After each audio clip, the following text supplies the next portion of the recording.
e região. Hoje nós estamos com 2 convidados aqui no estúdio da Band ao vivo com a gente para falar, né, sobre Mococa produzir para crescer. Ninguém melhor que o Janinho da Donk. Bom dia, Janinho. Bom dia, Patrícia. Bom dia, ouvintes. E agradecer pela oportunidade de estar aqui e participar com vocês desse debate. E a Neire também, né? Coordenadora aí do PL Mulher de Mococa. Neire, bom dia para você. Bom dia, Patrícia. Tô errando o nome aqui já. Neire. Bom dia, Patrícia. Bom dia a todos os ouvintes. Bom dia, pessoal que está aqui. Geninho, Martinho. Obrigado pela presença, Neire, pela participação e pelo trabalho que tem feito pelas mulheres. Nós precisamos da sensibilidade da mulher, nós precisamos das ações da mulher junto às decisões do país, né?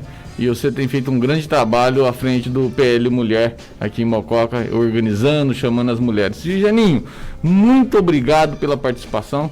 De pronto nós convidamos e você imediatamente falou, eu vou participar, né?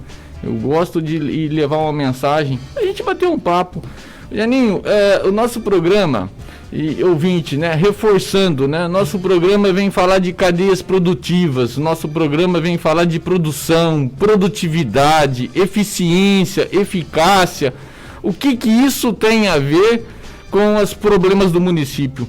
Esse é o caminho na qual nós acreditamos que nós temos que trilhar. Aumentar a produção do município, melhorar a nossa capacidade produtiva e a nossa eficiência, isso é o que vai fazer a diferença. Só no estado de São Paulo, são mais de 600 municípios e cada um busca a sua melhor qualidade de vida. E como essa qualidade de vida vem? Vem sim através de gestões públicas boas, vem sim através de uma boa organização da cidade, mas também vem de capacidade produtiva, né? Isso você vê, ouvinte, quando você viaja de automóvel e você passa numa cidade produtiva, que a agricultura é boa, com terras boas, você entra naquela cidade e você percebe a riqueza. Percebe. Quando você passa numa região onde a terra é pobre, onde não tem água, numa terra mais difícil, é visível o empobrecimento da região e a dependência do município de recursos de fora. Nós em Mococa temos uma bênção, que é uma região riquíssima em terras boas, nós temos muita água, então nós temos uma capacidade de transformar nossa qualidade de vida. E por que hoje nós estamos chamando, e mais uma vez agradecendo a presença do Janinho, conhecido como Janinho, né? Que é o apelido. Depois gostaria que você falasse um pouco da história, mas contextualizando a você, ouvinte, o que tem a ver o papel da Donk, que o Janinho vai comentar o trabalho deles, com o que nós falamos em cadeias produtivas. Produzir é importante, né? Produzir com eficiência é importante, ter cadeias produtivas é importante, mas tanto quanto isso, é importante ter boas gestões, ter uma gestão pública eficiente, porque o que nós mais assistimos no Brasil hoje é o desperdício lamentável, lastimável de um tesouro que toda a sociedade tem, que é o dinheiro público. É absurdo o que a gente vê com dinheiro público, né? Então, organizações como a Donk aqui em Mococa vêm para mostrar, fazer uma diferença. Janinho, conta um pouco, por que surgiu, da onde surgiu, quanto tempo vocês já estão atuando em Mococa? Eu vou entrar aqui para falar uma coisa, e sem dinheiro, né? Sem dinheiro, a Donk faz um trabalho maravilhoso, solidário em Mococa, e a gente fala, imagina se tivesse dinheiro, se tivesse bastante apoio. Então a gente vê assim que é a força de vontade mesmo das pessoas. E pegando um gancho, como que a gente, como você falou, é espetacular, e a gente muitas vezes fala, o problema é o dinheiro, muitas vezes não. Nosso problema é ações, é o coração, é ter uma linha de conduta, né? É a participação da sociedade, que é hoje a discussão nossa do programa. A discussão do programa hoje, ouvinte, é o papel da Donk em Mococa, as ações, e a participação da sociedade nas gestões públicas. É muito importante. Janinho, muito obrigado mais uma vez pelo convite. E conta um pouquinho da sua história rapidamente para a gente entender o processo todo. Vamos falar sobre a Donk, né? O porquê que ela nasceu, qual que foi a motivação, né? A motivação foi em 2016, né? Oficialmente a gente existe desde fevereiro de 2017, mas extraoficialmente ela nasceu em 2016. E ela nasceu tudo a ver com a eleição de 2016, né? Eu particularmente comecei a me questionar, né? Que o candidato a prefeito na época estava na disputa, mas sob júdice, né? Tanto é que depois de vencido não conseguiu assumir. E eu comecei a me questionar que alguma coisa estava errada, né? Ou a sociedade não se importava com esse tipo de condenação, né? Ou ela não tinha conhecimento do que realmente estava acontecendo. E eu me perguntei o que eu estava fazendo para mudar esse cenário, né? Eu era mais um daqueles que sentava no bar, tomava cervejinha, discutia política, mas não fazia nada. Só cobrava, né? No caso, só a maioria cobrava. só cobra. Então eu achei que precisava mobilizar a população. E a partir disso a gente começou em discussão, um grupo de WhatsApp, foi crescendo. E como a gente queria fazer algo sério, a gente formalizou em fevereiro de 2017 a associação, em cima de alguns princípios, que é ética, transparência, combate à corrupção e gestão pública eficiente. Tá? E o primeiro trabalho nosso, nós começamos com o nome de Olho na Câmara, mas o objetivo nunca foi ficar restrito à Câmara. Mas fizemos um trabalho muito bacana lá, porque as primeiras transmissões ao vivo foram feitas por nós, né, de forma até amadora, pelo Facebook. E era muito bagunçado, né? O pessoal, um estava falando, o outro saía, ficava ninguém no plenário, o cara falava sozinho, né? Outro lendo jornal, outro no celular, e a gente achou que era um absurdo. Eu nunca tinha entrado na Câmara até então, né? E a gente começou a transmitir ao vivo e a focar nesses vereadores que não paravam no plenário. E sem qualquer comentário, deixava o julgamento a cargo de quem estava assistindo, né? Um absurdo, né, gente? Um relato que beira o absurdo, mas não é o relato do seu, não. É a realidade, né? É a realidade do país, né? E hoje, pode-se dizer que nesse sentido, melhorou muito a Câmara, porque pelo menos o pessoal está sentado, participa da sessão. Nós acreditamos que a Câmara é improdutiva pelo processo em si, sabe? Ela é extremamente improdutiva.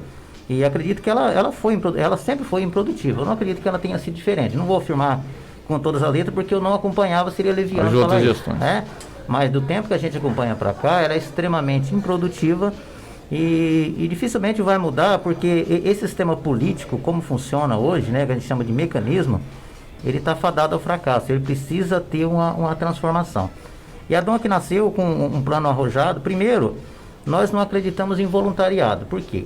O voluntariado, a gente acredita que ser voluntário é uma opção, mas a partir do momento que você fez a opção para ser voluntariado, você assume um compromisso. Mas na prática não é isso que ocorre.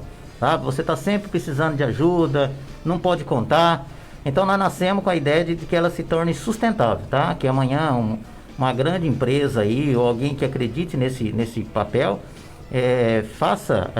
crie condições para que a gente contrate pessoas competentes para executar esse serviço. Crie-se uma estrutura organizacional que passa a existir e controlar todos os gastos públicos, tanto do Poder Executivo quanto do Legislativo, e levar transparência ao conhecimento da população. Então nós acreditamos que a sociedade ela tem que deixar de ser plateia e passar a ter o seu protagonismo, né? Porque vou citar um exemplo. Chega um político no bairro e fala assim, nós vamos construir uma praça aqui, mas ele não ouviu qual é a prioridade do pessoal que mora naquele bairro. Você está entendendo? Então, e a gente acredita também no fortalecimento das associações de bairro. Porque é impossível hoje a prefeitura sozinha cuidar da cidade toda. Se cada um começar a cuidar do seu próprio bairro, vai facilitar demais o trabalho do próprio prefeito. Janine, você tocou num assunto, eu vou pedir um parênteses para você. Ontem nós recebemos um presidente da Associação de Bairros, né? E nós como sociedade, existem algumas coisas que nós precisamos, que você bem colocou aí, que nós precisamos contextualizar. Uma é levar o que a gente quer, né? Levar uma proposta, porque muitas vezes a gente não sabe o que nós queremos, né? Então ontem, por exemplo, foi muito interessante a conversa, que você nota um presidente de bairro preparado, um presidente de bairro que sabia o que queria, e com um projeto, com valores, é isso nós precisamos. Agora, você olha a situação do município hoje, não dá para fazer, mas uma coisa é a dificuldade de se fazer e a outra de saber o que precisa ser feito, né? Então, a organização dos bairros, uma representação única, porque senão você tem numa gestão pública, cada hora, nós somos 70 mil pessoas, cada hora um ligando para o público, há uma desconexão. E vou dizer mais, A política que nos trouxe até aqui gosta dessa bagunça. Sim. Ela gosta porque ela imputa na sociedade e fala, vocês não sabem o que querem, eu não posso fazer nada. Imputa sendo que responsabilidade, né? Exatamente. E, na verdade, o que está faltando é um pouco de coordenação por parte da população, né? Eu acho que, assim, uma das grandes... o que nós temos falado muito é isso, é a participação das pessoas. Eu tenho visto, Janinho, por esses dias, agora já começou alguns... ninguém presta na política, mas a gente não vê pessoas novas entrando. O que a gente mais tem pedido, solicitado, é que as pessoas participem. Eu não gosto de política é um negócio sujo, mas será que os bons não estão se abstendo do processo, né? Sobre isso aí eu queria até fazer um comentário.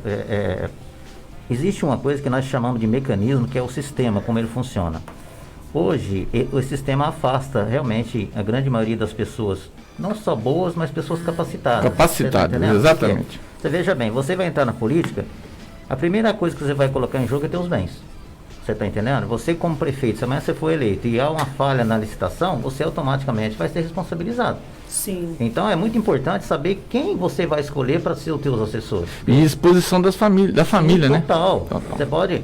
nós vamos começar o pleito eleitoral.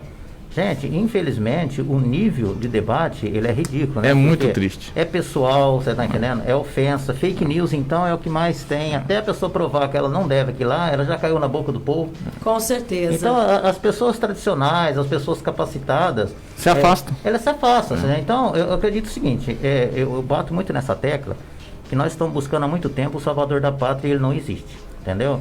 Então, eu até fiz um apelo, assim, que todos os candidatos a prefeito aí, que antes da eleição, que eles fizessem um esboço de quais seriam os seus assessores, que é muito importante saber com quem eles vão trabalhar, entendeu?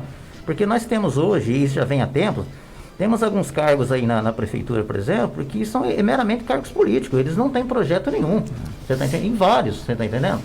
Então, eles estão lá para quê?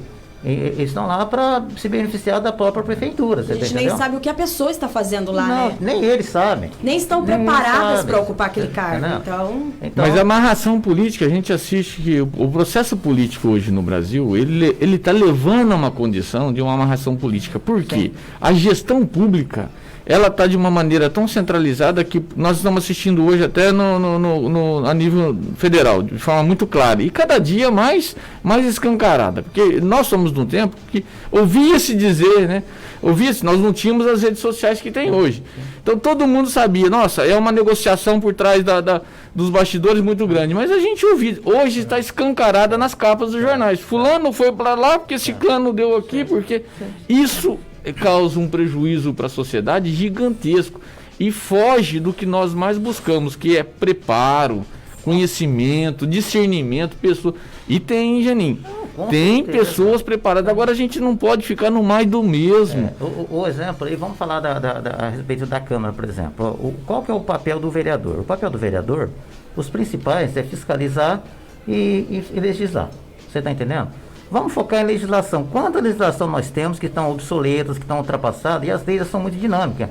Por que os vereadores não debatem essas leis, não melhoram, não atualizam elas? Entendeu?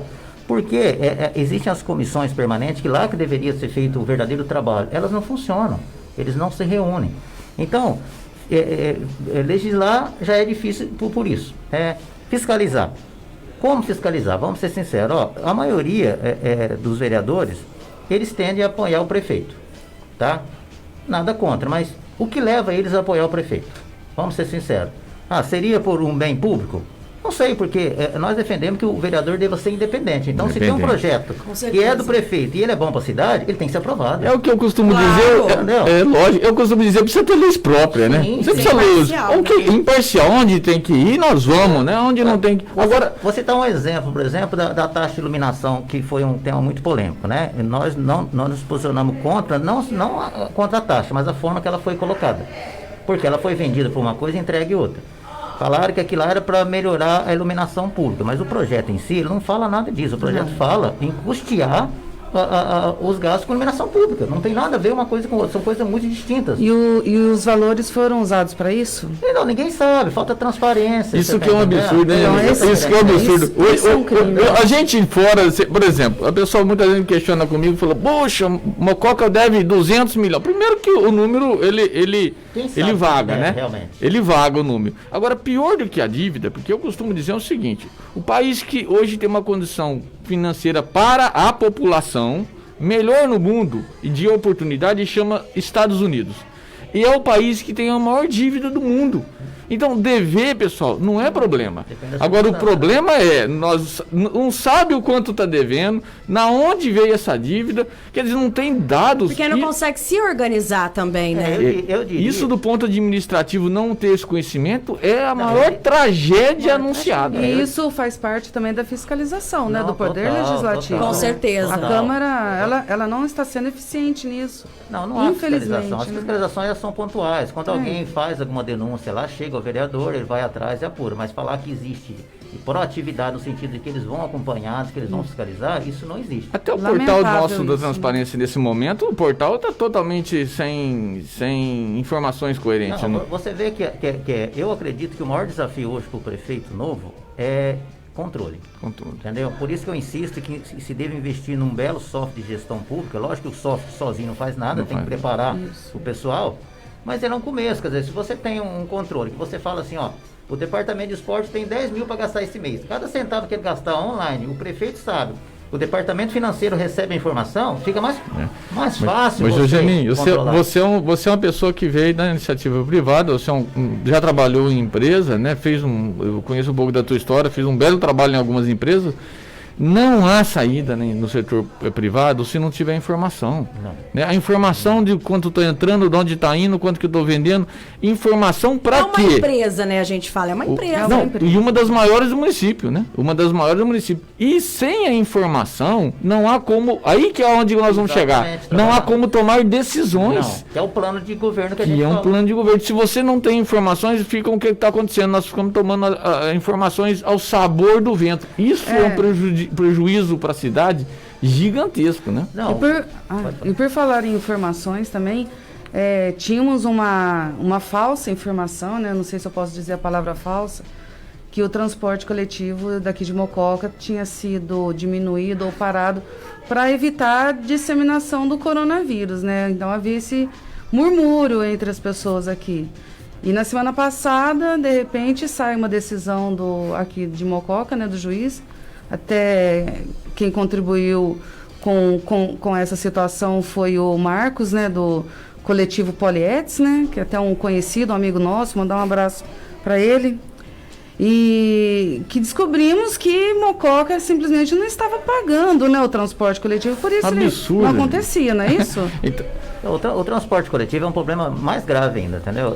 Eu particularmente, nós acreditamos que a maneira como o transporte coletivo hoje existe, ele vai ter muita dificuldade de sobreviver, tá? Primeiro que a população foi esquecida, né? Vários bairros aí que insistiram em ter acesso ao transporte coletivo, mas os poderes públicos foram omissos e até então não conseguiu levar o transporte coletivo para esses locais. Aí o que aconteceu? As pessoas foram se virando, né? E a tecnologia está aí. Então, o transporte coletivo ele tinha que mudar e tentar atrair para si as pessoas que têm carro.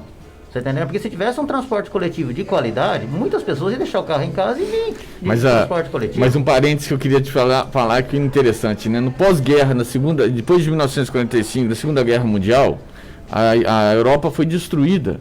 E nesse processo de destruição e de reconstrução, o que houve? Houve um nivelamento. Todo mundo passou a usar transporte público, todo mundo passou. E aí o que acontecia? Todo mundo passou a melhorar o processo, porque todo mundo participava e usava. E nós aqui nós fomos deixando, não é comigo, não é comigo. Esse não é comigo reflete em toda a sociedade. Essa política de não é comigo é que está deixando nós nessa situação que nós estamos, né? Com certeza.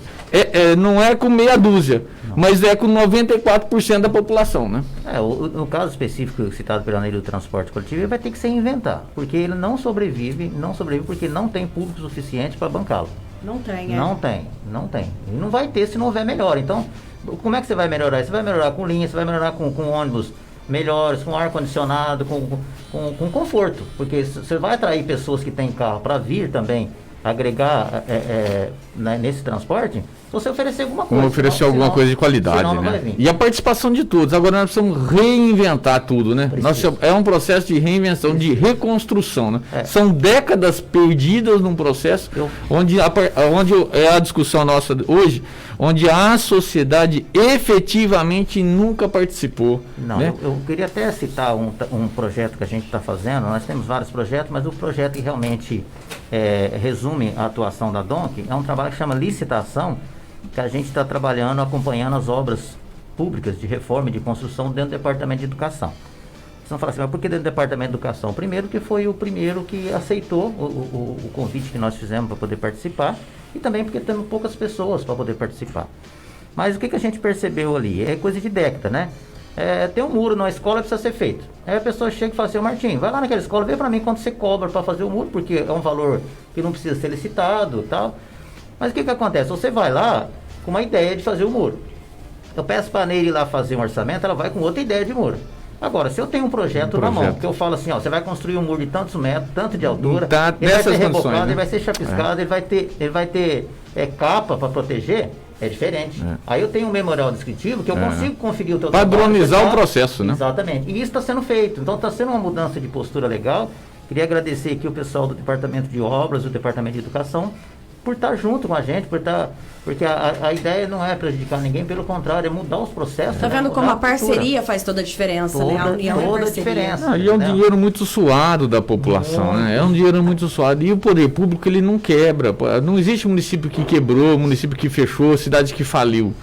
Existe a transferência para a sociedade. Então, tudo que a gente está vendo, inclusive um alerta para todo mundo, tudo que nós estamos vendo hoje, as nossas reservas estão no limite, o governo gastando volumes gigantescos de dinheiro, isso vai voltar para a sociedade, na cobrança de uma taxa de energia, na cobrança no imposto no combustível, e nós vamos pagar isso. Então, essa ineficiência que causa o município, lá na ponta, coisas pequenas, que a gente fala assim, não, isso não é nada não. A somatória disso, na hora que você puxa tudo isso, é assustador os valores que vão embora e não voltam, mas ele vai no bolso de você, dona de casa, de você, trabalhador, de você que está buscar esse recurso para tampar a ineficiência de péssimos gestores. Mesmo porque não existe dinheiro público, existe dinheiro do contribuinte. Exatamente. Porque a prefeitura não fatura, né? Exatamente. Mas voltando a falar sobre isso, a gente, nesse trabalho conjunto, a gente está melhorando os processos, você está entendendo? Porque junto com a gente nós temos um arquiteto que acompanha, né? E temos também um advogado. Então, na parte jurídica e na parte técnica está muito bem assessorado, né? E a gente tem ajudado junto com eles, quando a gente vai, os técnicos, o pessoal do departamento de obra vai, é tudo feito com eles, né? São eles que fazem, a gente dá simplesmente um apoio, né? Dentro da legalidade. Mas tem melhorado muito, porque a gente entende que uma obra que está sendo construída, independente de quem foi o autor daquela verba, ela é uma obra da sociedade. Ela vai continuar. Então, quanto mais bem feita ela for, mais tempo ela vai durar e mais barato ela vai custar. E priorizar ações, né? Nós temos hoje eu vejo muitas vezes as pessoas, meu bairro está assim, meu bairro está assado. Houve um desmonte da estrutura pública, um desmonte jamais visto. A situação no município é assustadora. E a gente vê, não é problema de um bairro, do outro, um problema aqui, não. São problemas generalizados, né? E o que vai ter que ser na próxima gestão é priorizar e otimizar esses recursos públicos, porque já são escassos, né? Agora, o que a gente assiste é um descontrole total, porque como você falou e a gente sabe, né? Parece que é um dinheiro que cai do céu, mas não cai do céu. Esse é um dinheiro que vem suado da população, é um dinheiro que ele tem limite. Mococa, a organização, Geninho, que as pessoas precisam, eu tenho repetido muito isso, as pessoas precisam entender que o modelo de estrutura de impostos hoje no Brasil, ele tira dos municípios e vai para os estados e vai para a federação, pouco fica aqui, e depois os municípios têm que ir de canequinha pedindo, pelo amor de Deus. E aí, Patrícia, que entra a articulação, a tal da articulação política, que é péssimo. A conversa política, o respeito dentro da política, a troca de ideia, isso é milenar. Agora, essa articulação que foi imputada no Brasil de décadas, de que essa estrutura que nós estamos está consumindo as pessoas, está consumindo os municípios. E é nos municípios onde nós vivemos, não, né? Só existe município, não existe estado nem país. Porque se você pegar estado, ele nada mais é que um conjunto de municípios e país é um conjunto de estado. Então, onde a vida acontece? No município. E você analisa, assim, municípios que têm capacidade produtiva, e aí volta o Mococa a produzir para crescer. Onde o município tem capacidade produtiva, gera riqueza. O que está acontecendo com esse município? Estão perdendo o estímulo de produzir, porque o dinheiro vai e não volta. E municípios que são pobres, que não tem nenhuma política para que eles se libertem e comecem a produzir, estão sentados esperando mais, porque o dinheiro vem de graça. Então, esse modelo é um ponto nefrálgico que eu estou tocando, mas esse modelo precisa de uma ruptura. Nós precisamos incentivar municípios pobres a produzir, a se libertar da dependência do governo federal, e nós precisamos deixar mais dinheiro na onde os municípios que estão trabalhando têm uma estrutura produtiva, né? Isso nós saímos da discussão do município de Mococa, nós estamos extrapolando o assunto, mas é um ponto nefrálgico que precisa ser reavaliado na estrutura organizacional do Brasil. Agora, voltando para questões do município. Eu sempre tive na política, meu pai já foi presidente de partido, a gente sempre observou, mas eu nunca tive cargo público, eu nunca me candidatei só na última eleição que eu me candidatei a deputado federal, mas nunca tive participação efetiva na gestão pública. Eu tenho minha empresa faz 30 anos, Jane. Mas a gente sempre vê, porque assim, a estrutura pública, ela tem uma expertise muito grande de criar problema para vender facilidade. Exato. É assustador nele, Patrícia, essa expertise do poder público. Ele cria problema para o empreendedor e depois aparece vendendo uma facilidade. Tem uma frase que até irônica, né? Que o político geralmente ele quebra a tua perna para emprestar muleta. Né? Exatamente. Né? Não, e no Brasil, e a gente, olha, eu assisti uma cena ontem ou hoje de manhã, de que a mídia mostrando que uma cidade, se não me engano, no Mato Grosso, recebendo respiradores da China e todo mundo comemorando. É a falência do nosso Brasil. Como nós destruímos a nossa indústria, nós destruímos a nossa capacidade produtiva e nós estamos comemorando que nós estamos recebendo respiradores. Um país com tecnologia, com um parque industrial. Eu dou exemplo do parque industrial de Americana. Era um parque industrial americano, foi colonizado, por isso que chama Americana, por americanos que vieram para investir na indústria têxtil. E fizeram de Americana uma das cidades polo na indústria têxtil no Brasil. Vá em Americana hoje e observe o que aconteceu. Um desmonte, não é agora, de 2, 3 anos, são nas últimas décadas. Destruíram a nossa capacidade produtiva. Pessoal, nós mandamos o nosso algodão, que nós somos um dos maiores produtores do mundo, para a Índia, para a China. Eles agregam, fazendo roupas para nós e nós compramos de volta. Poxa, a gente não vai vender mais algodão para a China? Não. Mas a nossa parcela de transformação nós temos que deixar aqui. Eu falei outro dia, nós vendemos minério a R$300 a tonelada para a Ásia e depois compra o trilho de trem com um valor agregado, compra equipamento. O modelo faliu, Janinho. Voltando para Mococa, né? Muitas vezes eu extrapolo, mas eu queria que entrasse no coração do ouvinte essas questões, porque como a proposta do programa hoje é colocar em pauta essas discussões econômicas, políticas.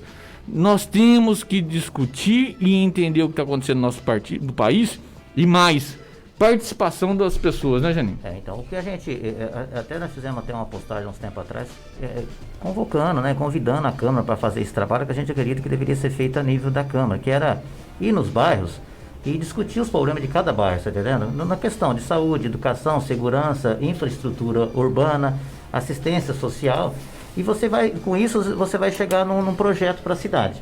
Aí, vamos supor, dentro no setor de saúde, você vai encontrar problemas em todos os bairros. Mas um é mais prioritário, é mais grave. Então, você vai elencar dentro do programa para saúde a prioridade de cada bairro. Aí você, como gestor, você vai sair sabendo o que você vai fazer e com qual armas você vai lutar contra números, né? É números, né? Por exemplo, vou falar outro problema grave da cidade, que é a especulação imobiliária. Nós temos um projeto também que chama Loteamentos, que é para acompanhar, é multidisciplinar, várias pessoas experientes mesmo, que estão aí para a gente trabalhar. Então nós chegamos à seguinte conclusão: não existe um controle, né? Agora está suspenso, mas é um decreto, pode ser eliminado a qualquer tempo e voltar, né? Mais um exemplo, vai construir um bairro novo. Quantas famílias vai morar aqui? Vai morar 2.000 pessoas. Tá, tem transporte público para essas 2.000 pessoas? Não tem. Creche, tem creche? Não tem perto. Saúde, tem alguma BS perto? Não tem. Bom, então é o seguinte, você empreendedor, você vai construir uma creche, você vai construir tem contrapartida, né? Tem contrapartida. Aí você vai falar assim, mas quem vai pagar? Quem vai comprar o terreno, é lógico. Exato. Mas não pode ficar para a prefeitura isso, você não entende? Aí o cara constrói. Se é da cidade, tudo bem. Se é de fora, vai embora, leva o dinheiro e fica para a prefeitura o quê? Problema do transporte, problema de segurança pública, problema de iluminação, que tem bairro que é recém-entregue, já tem problema de iluminação pública. Você está entendendo? Problema asfáltico. E com isso, a nossa Câmara assiste isso de forma omissa, o poder público omisso também, não é da agora, né? Isso vamos falar de coisa de 30 anos aí, sem medo de errar. Então tá errado. Mas melhorou, né? Nós tínhamos bairros, por exemplo, o bairro do Pôr do Sol, que foi, lamentavelmente, fizeram o processo de loteamento e hoje o poder público ficou com asfalto, ficou com todas... Hoje, por exemplo, tem bairros que já tem um modelo Melhorou porque teve uma lei aprovada aí, acho que 2015, alguma coisa, que existe alguma contrapartida. Mas, por exemplo, eu vou citar um exemplo. Por que o asfalto no bairro não deva ser especificado em lei? Por exemplo, uma via que ela é de um trânsito grande, ela precisa de um asfalto de menor qualidade. E quem é que confere esses asfaltos? Exatamente. Então, essa conferência... Nesse trabalho nosso, nessa discussão, foi com várias pessoas, foi sugerida uma ideia que nós achamos muito interessante, que é a prefeitura contratar laudos. O que seria isso? A prefeitura não tem estrutura para verificar se um asfalto está de qualidade, ela não tem um engenheiro elétrico para ver iluminação. Então ela faria uma tomada de preço para contratar laudos. Então, mas pode estar tendo o mesmo projeto. A empresa que faz apresentar o laudo. Não, mas aí já...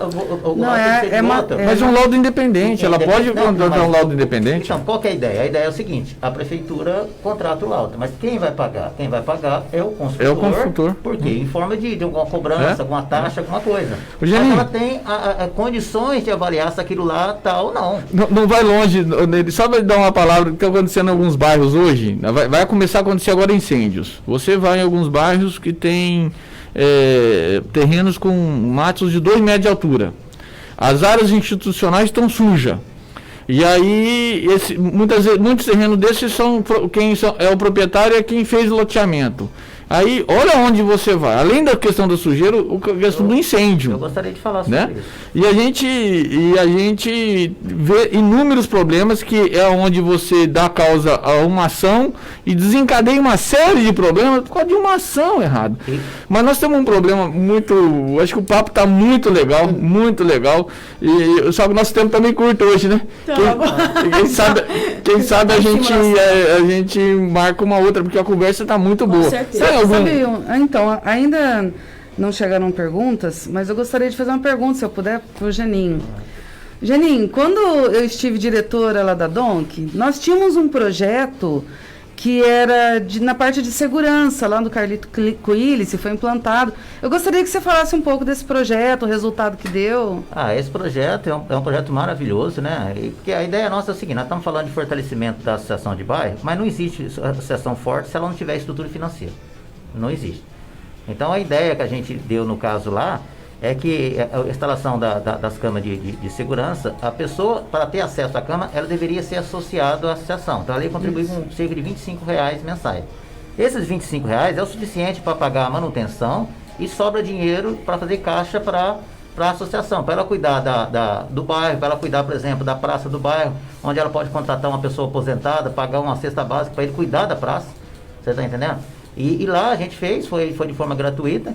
O que aconteceu lá? Infelizmente eles não conseguiram formar uma associação de moradores, porque tudo precisa ser em cima da associação, exatamente o que o Martinho falou, para não ficar individualizado e fragilizado. Sim. Entendeu? Mas ele expandiu para outros bairros. Por exemplo, eu estou construindo lá no bairro Lago dos Ipês, né, que é o Tiago, que é um menino muito atuante lá.